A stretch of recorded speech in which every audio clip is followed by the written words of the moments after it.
An anonymous caller would call the family members and say this: "Hello, you know that girl you've been looking for?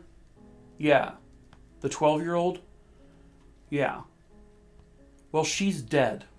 And then he just hung up the phone. Hello, true crimerers. This is the case of Georgia Jane Cruz. Viewer discretion is advised.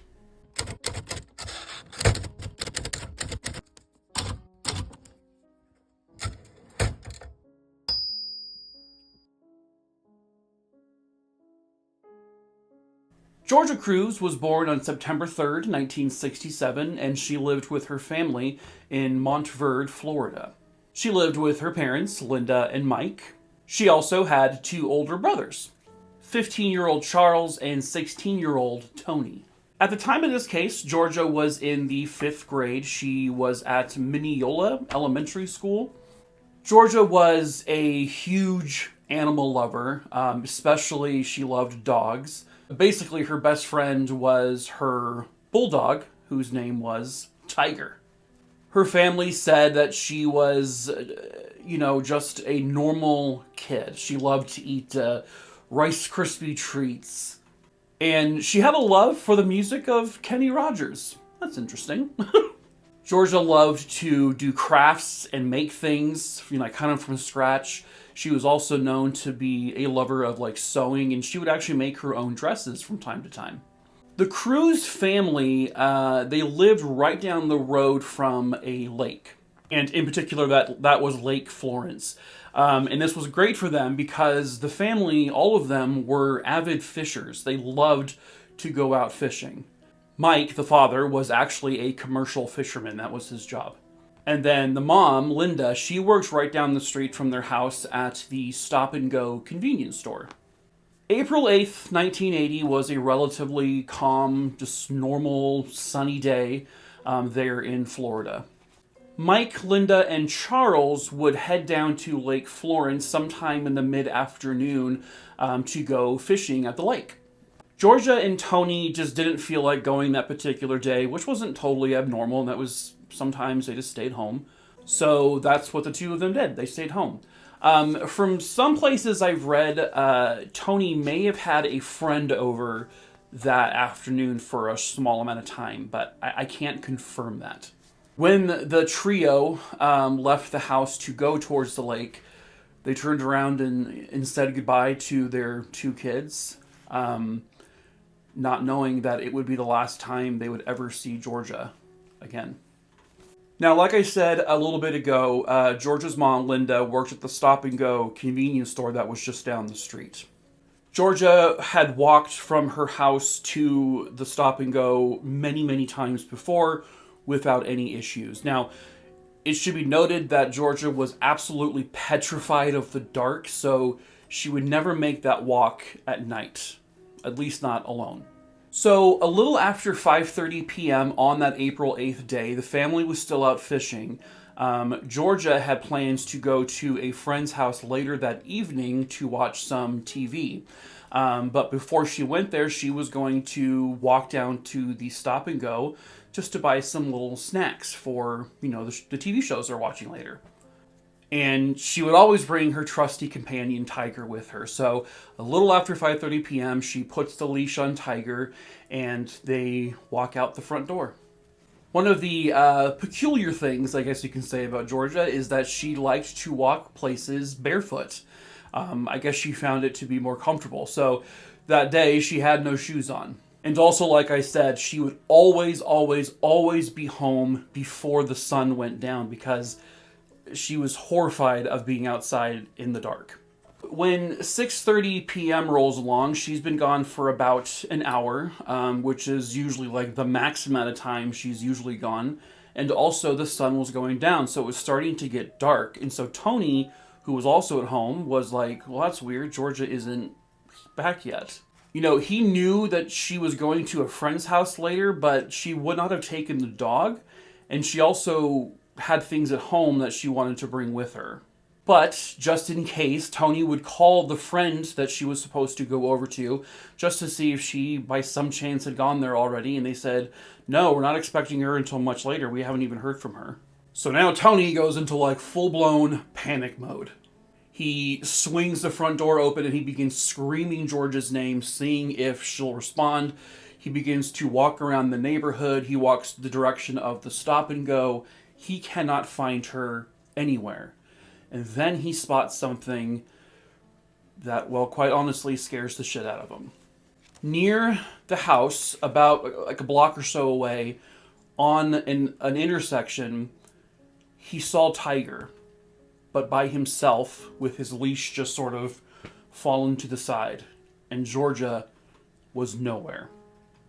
And this is not something she would ever do.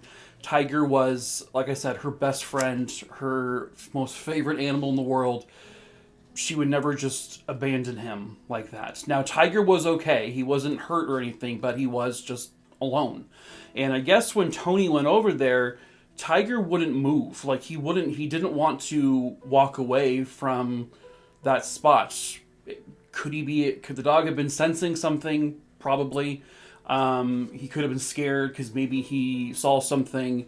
Who knows? So Tony rushes back to the house after picking up Tiger and getting him home.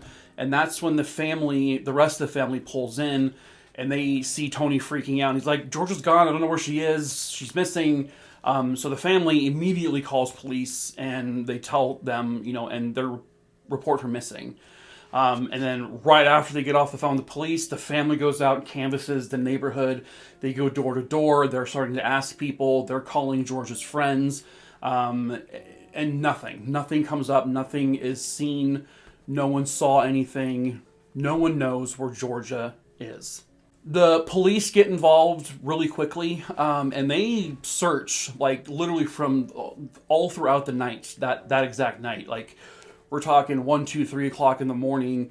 They're searching out there. They're searching the wooded areas. They're searching the empty fields. They are searching with helicopters above. They use bloodhound dogs.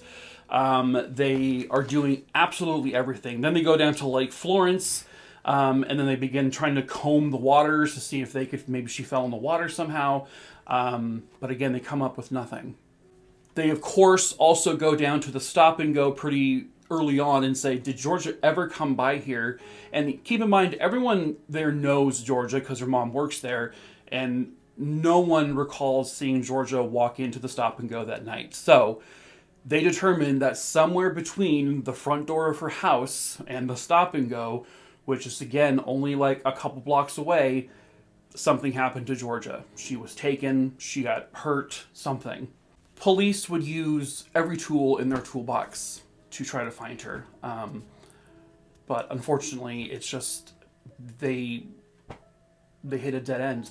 They have nothing to go on. The family themselves, they don't take a break ever. They are searching non-stop. In fact, Mike, the dad, he said this: me and them two boys, we searched places that hadn't been seen by human eyes in probably 100 years. There were places where we had to carry ladders and walk through swamps. We did anything and everything to find her. Police would also go door to door questioning every single neighbor to see if they heard or saw anything. And there was not a single witness to anything. No one heard screams. No one heard, like, the barking of a dog. Maybe the dog was being defensive. No one saw, like, a little girl getting into a car. Nothing. It's unbelievable that not one person saw a single thing. Honestly, it's kind of eerie how stealth-like this person was if someone took her. Just a couple of days later, on April 10th, 1980, the phone inside the Crews home would ring, and Mike, the dad, would pick it up. And that is when he got this chilling statement from an unknown man. Hello? Yeah. You know that girl you're looking for? Yeah. The 12-year-old? Yeah. Well, she's dead. And then he hangs up the phone.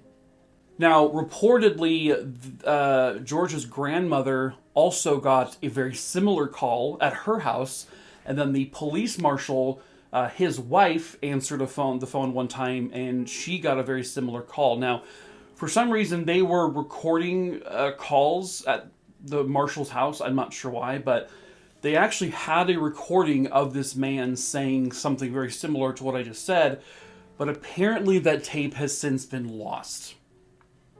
The calls lasted no more than like 8 to 10 seconds, and this is before cell phones, of course, but they weren't able to like trace and find out where these calls were coming from. And, you know, none of the people who actually heard the voice recognized the voice. On April 16th, 1980, the man who said that she was dead, well, turns out it was true. The lingering nightmare had become reality. A group of people had left their apartment sometime that evening, and they were going to go to a Kmart. And I guess there's like a big open kind of fields in between that they could take a shortcut through. And this is like an area with a whole bunch of like weeds and tall grass. It's not really well kept.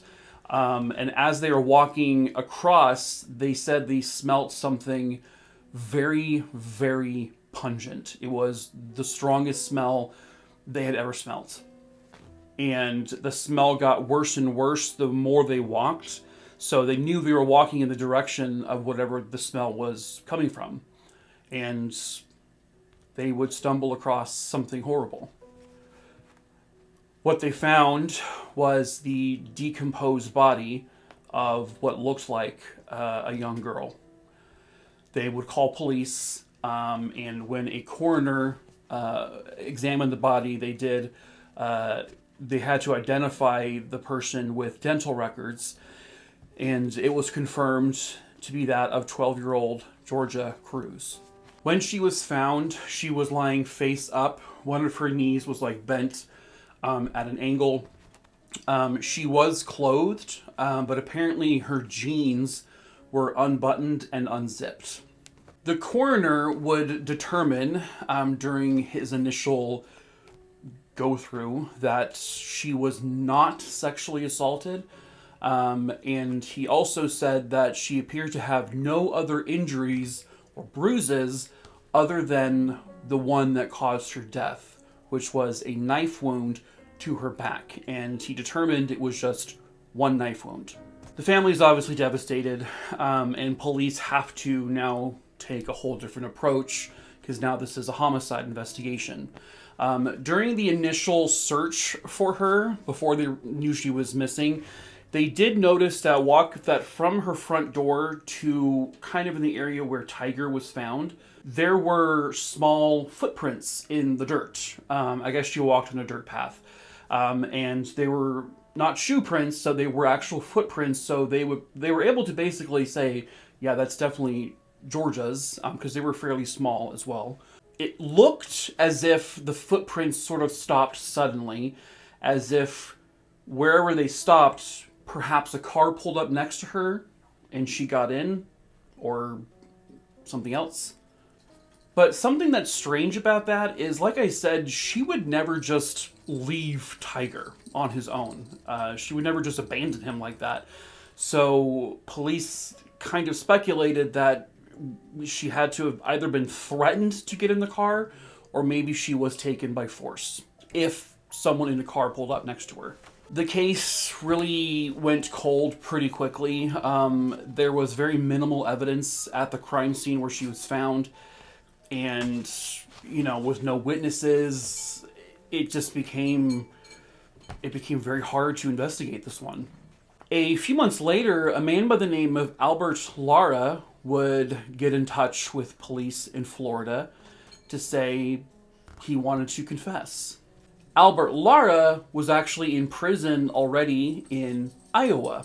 This is because he had kidnapped, sexually assaulted, and murdered a 15-year-old girl named Jill Annette Peters, and he was serving a life sentence in Iowa. When police got to him to question him with regards to Georgia, he gave this like detailed account of how he did it. He said stuff like, I drove up next to her, I got her in my car, and then I brought her to like a desolate area, and I tried to sexually assault her, but she ran away. So I had to chase after her, and I stabbed her in the lower back, and she died. The problem with his confession is that there were many details, according to police, that did not match up whatsoever with the crime scene and with other aspects. I don't really have specifics on how they determined that, but they said it was not lining up to say for sure that, oh yeah, he definitely did this. It should be noted, however, he was in that area at that time. He was in Florida, and he was in the area of that small town. So police would rule him out, and they came to the conclusion that Albert Lara was not happy with the prison in Iowa, and that he would much rather be in a prison in Florida, apparently. Some things that do line up, though, was she was stabbed in the back, and I guess, but I guess the location he said he stabbed her was different than where she was actually stabbed. But I assume in the heat of the moment, anyone could probably not remember exactly where they did that. And also, the coroner did say she was not sexually assaulted, and his confession would say that he tried, but failed. So, but again, they're like, no, we don't think it's him. It's just not lining up. And then the case went cold, ice cold, for a long time. In 2013, police would reopen the case using a cold case group. When they did so, they basically started from scratch. They were looking through all of the photographic evidence. They were looking at all the physical evidence that was left behind, everything. And they came across a photo of a silver cross. This silver cross was found on Georgia around her neck, and it was like as if she was wearing it. When police were doing their initial investigation, they didn't think anything of it. They just sort of, and the family didn't even really see it. So in 2013, when they were looking at this photo, they showed it to the family, and George's mom was like, she didn't own a cross necklace. That was nothing we gave her or anything like that. She actually wore a gold pendant that her grandmother gave her. That's what she wore around her neck, not this. And the dad, Mike, he looked at the cross and said, because it looked like it was very crudely made, like it was still kind of bent. He said it looked like it was made from like motorcycle parts or something.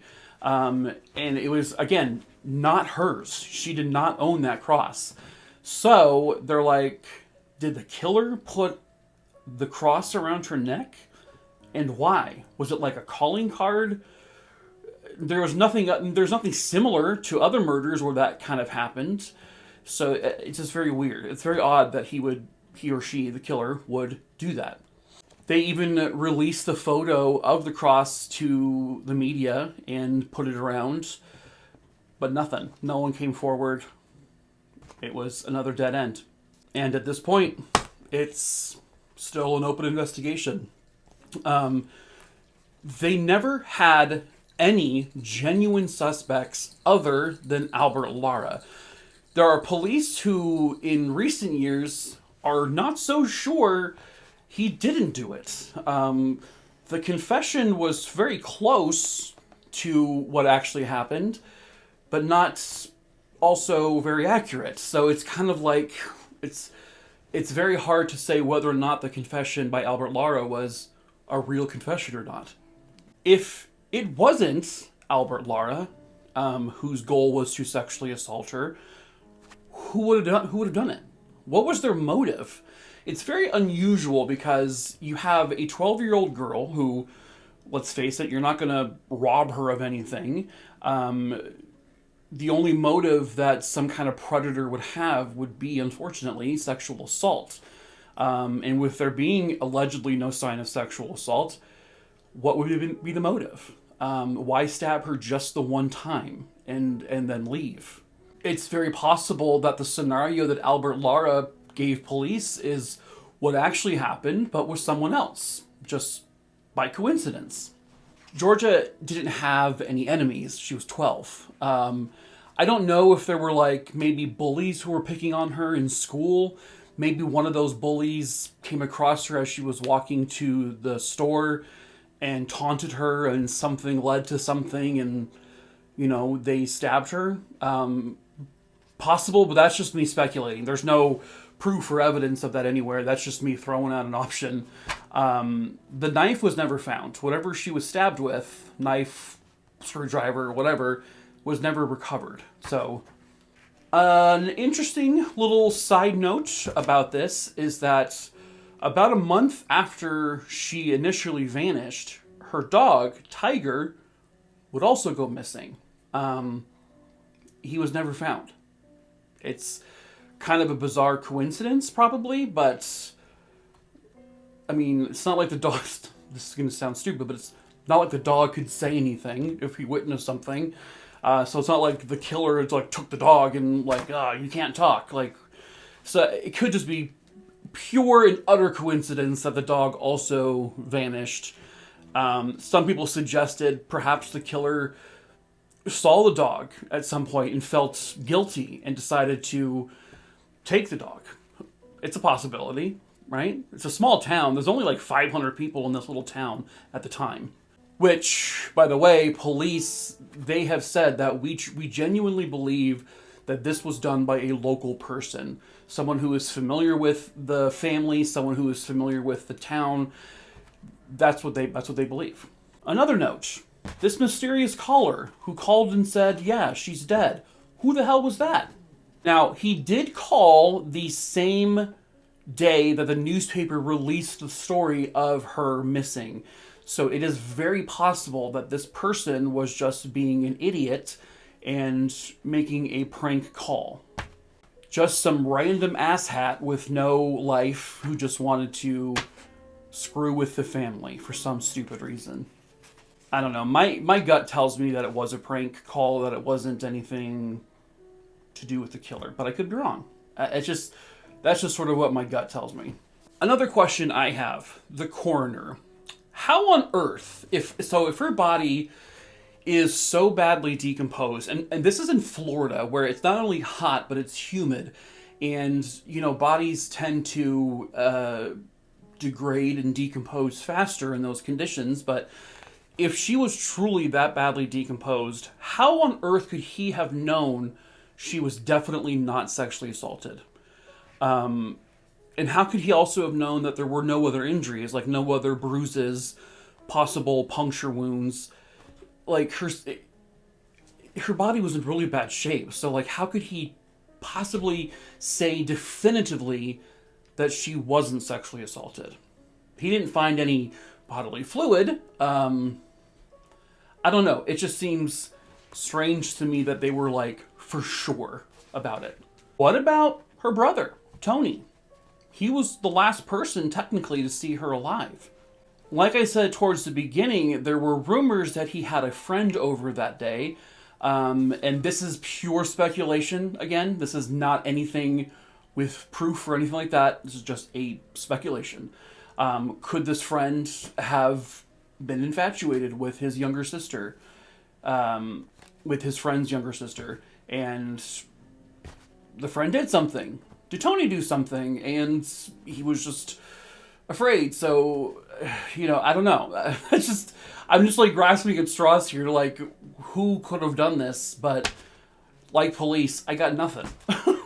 But from everything I have read, all of like the articles and all the other like stories about this, is that Tony's behavior seemed extremely genuine. He seemed like he was very distraught about his missing sister, and he came off as extremely devastated when they found her. So if he had anything to do with it, he probably didn't. Keep in mind too, this is Florida in the 80s. The 80s were the prime time for serial killers in this country. The 80s, we had the most active serial killers going at one time, and a lot of them either came from Florida or killed in Florida. I don't know. I'm at a loss on this one. This is a very, very strange case. It seems all very random. And that's the other problem. The likelihood is this was done by a random person that the family probably didn't know. And finding the random killers is usually very, very hard to do. And again, 1980, you know, DNA evidence wasn't like really a thing just yet. It was kind of becoming a thing, but they didn't know to collect, you know, certain things for DNA purposes. So there really is no evidence to really test against a person. I just hope police keep going back to this case just to look at it from time to time, try to help get this family some closure. The answer is somewhere. It's somewhere out there. And perhaps someone somewhere out there watching this video knows the truth. Perhaps that someone is you. If you have any information about this case, you can reach out anonymously to a tip line they have. That number is 1-800-423-TIPS or 1-800-423-8477. If you have information and you want to contact the sheriff's office directly, you can do that too. That phone number is 407-665-6635. Any tiny information can help. Yeah.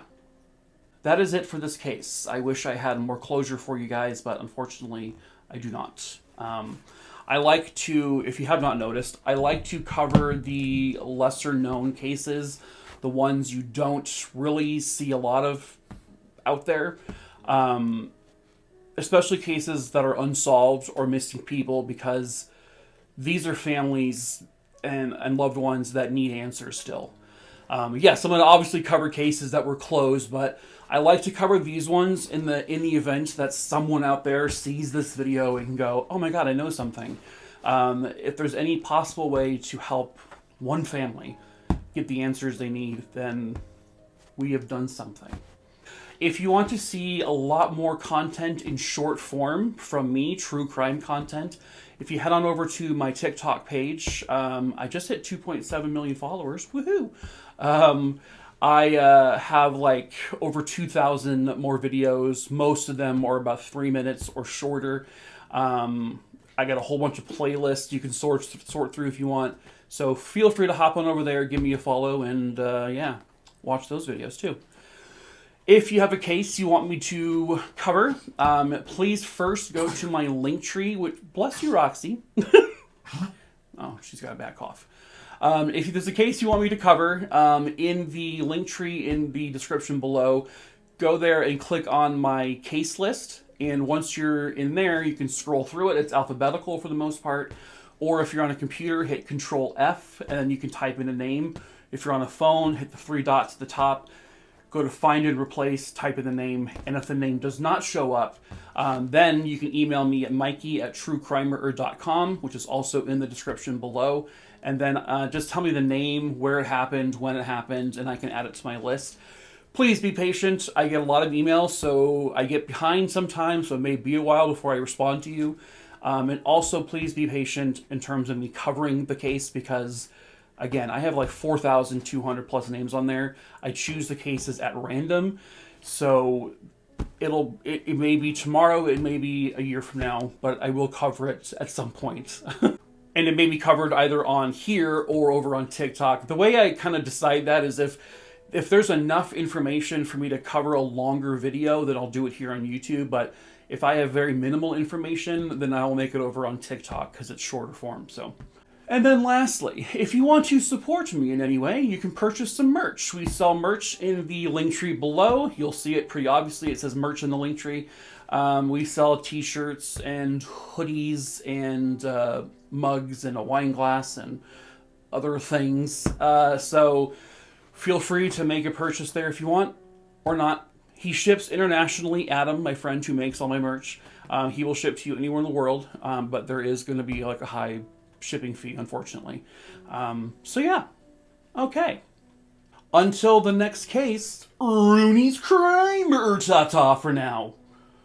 Whoa, I just went all fucking memento on you guys. I did that backwards. That's fine. That wasn't it. But one day I will never get this. So, all right. Oh, Jesus Christ, get me out of here.